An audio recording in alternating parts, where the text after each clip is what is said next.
Introducing PETRA, SCADA-controlled factory automation for the classroom. PETRA transports component parts around a modelled industrial plant.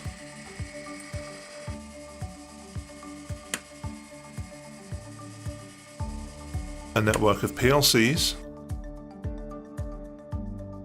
an HMI panel, and programming software combine to control the plant. Students develop and run their own ladder logic programs to transport the parts.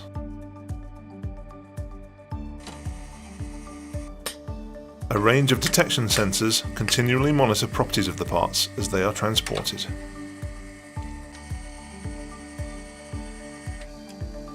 An HMI panel is used to supervise the PLCs and display relevant plant information. PETRA includes switched faults, allowing students to perform realistic fault diagnostic procedures.